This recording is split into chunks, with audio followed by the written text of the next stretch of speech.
us spend 80% of our time wool gathering. Our guest today wouldn't fit that description of man. He hasn't had time for wool gathering. He has had a great love affair with humanity. He is Will Osborn of Culver, Indiana. Mr. Osborn, will you tell us how you came to Culver and what you've done here? I was married while I lived in Culver, but although I was born here, I considered it my home for many years. I had a couple of exceptions where I worked out of town, but that was a very short period of my life. But I've seen the town grow from a little burg. There wasn't a sidewalk, there wasn't an inside restroom, there wasn't a telephone, there wasn't a paved street in this town when I started selling newspapers in Culver. I sold what was known as the Chicago Inter-Ocean, and it was my privilege to meet a lot of people that come to the lake, which included Mr. H. Culver, that finally started the Culver Military Academy. What year, that was about the late 1800s, wasn't it? It is in the late 1800s or 1881s. Do you remember when Culver Military Academy was started? I well remember when it was started. I knew Mr. Culver, H. Culver, the founder of the academy. And he happened to have married a young lady that lived about 8 miles northeast of here, and he learned to know her while peddling stoves to the mule team. And later on, he married this woman, took her to St. Louis and raised his family there, and made a great success manufacturing stoves. And how did he start Military Academy then? He started Military Academy in this way. His wife, when he was sick, recommended that they come to the Culver where they got a big lake and try and enjoy the sunshine here and try to recover. And he started by inducing 16 boys to come here for the first year. And that's when the Culver Military Academy started, as a private school on the north bank of Lake Maxinkuckee, a lake that contains 1,900 acres and is considered one of the nicest lakes in this part of the country. Was it at that time a resort? It was a resort then, and excursions could come here by the railroad to bring people in from all over the country. Oh, yeah. Now, Mr. Culver then stayed in it was not called Culver at that time, was it? He stayed out of Mr. Culver built a cottage on the east side of the lake and lived there. But he always was interested in everything that happened in this part of the state called Union Township, Marshall County, Indiana. He was interested, he supplied the community with the fairgrounds that they wanted to have. He built the racetrack at his own expense, put the bleachers in at his own expense, and gave this community all that gift for nothing. And as a result, the people of Culver fell in love with Mr. Culver. And what did they do about that?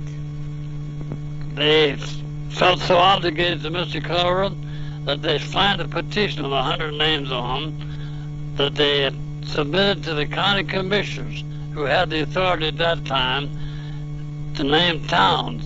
And they asked the county to change the name of the town from Uniontown to Marmont. No, I got that wrong. Change the name of the town from Marmont to Culver City.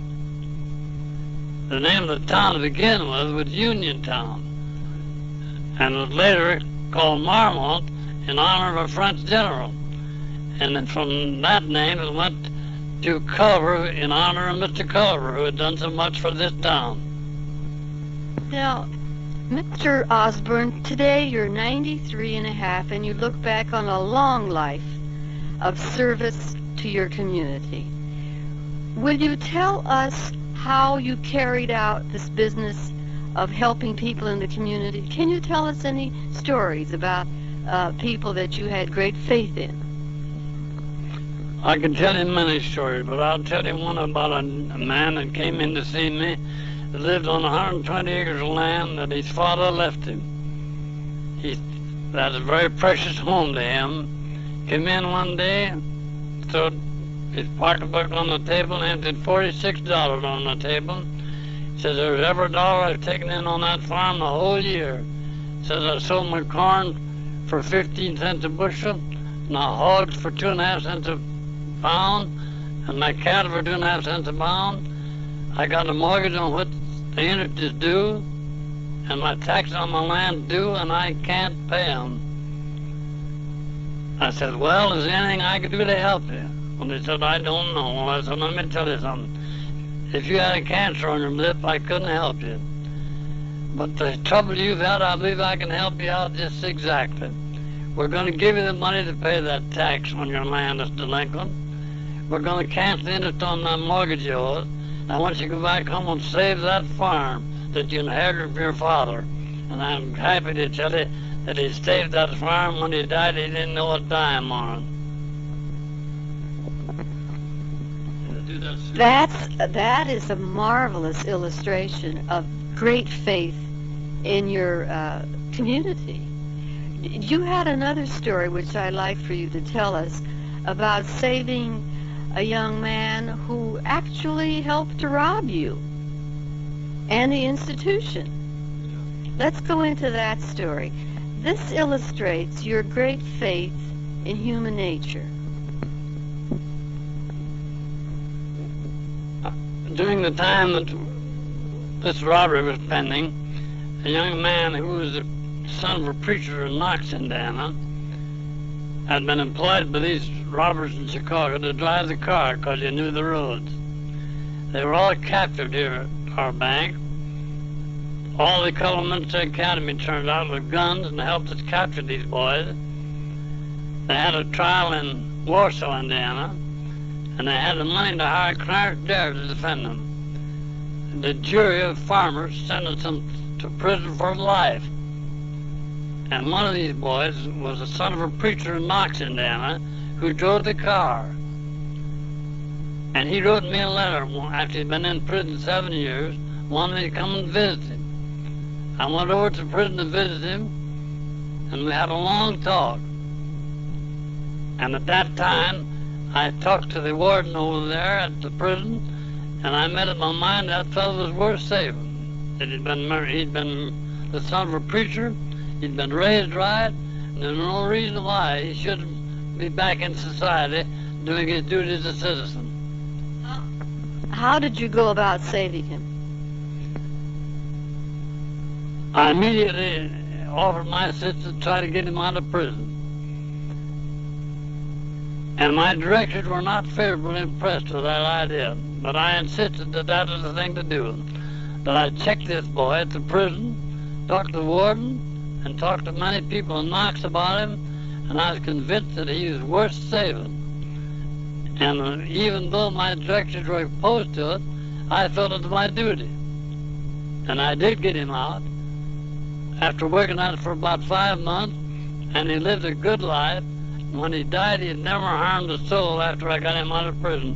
He was a perfect citizen. Mr. Osborn, what do you think about Culver?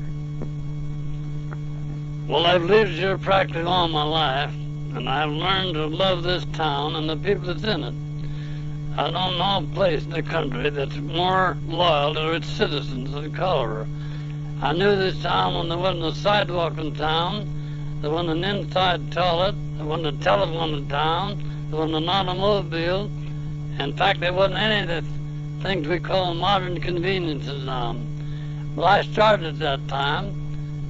I made this town by selling newspapers, and I learned to love it. And I don't know a place in the world where a man gets a fairer deal than in Marshall County, Indiana. Now, at one time, it was a famous resort area, too. That's true. And they had some famous bands that come here. People from all over the United States would make trips to Culver. But now it's developed more into a great college town. I think the Culver Military Academy is one of the most outstanding military schools in the United States. And it started with only 16, and how many do you have today? They run on an average of 800. And in summer school, it was more than that. But from winter school, it'll average 800 students. And we think it's a very successful school, operated by a wonderful board that looks after the needs of the school and sees to it that we keep up to date with everything that's modern. Culver is noted also for its banking system. I know this. Tell us about the banking and how it has grown. Well, we started with a private bank. We could have private banks 75 years ago. And from that private bank, we grew into a state bank. We first started with a bank in Culver, and now we have 5 banks besides the finance company. We have a bank in Plymouth, and one in Bremen, and one in Argus, and one in La Paz. And we think we have as good a system as any bank in the country. We believe in service. In fact, we underline that word service with all of our customers. We feed their health 2 meals a day without charge. We see to it that they're not only paid a salary, but we pay a bonus each year. A share of the earnings that we make goes to our health.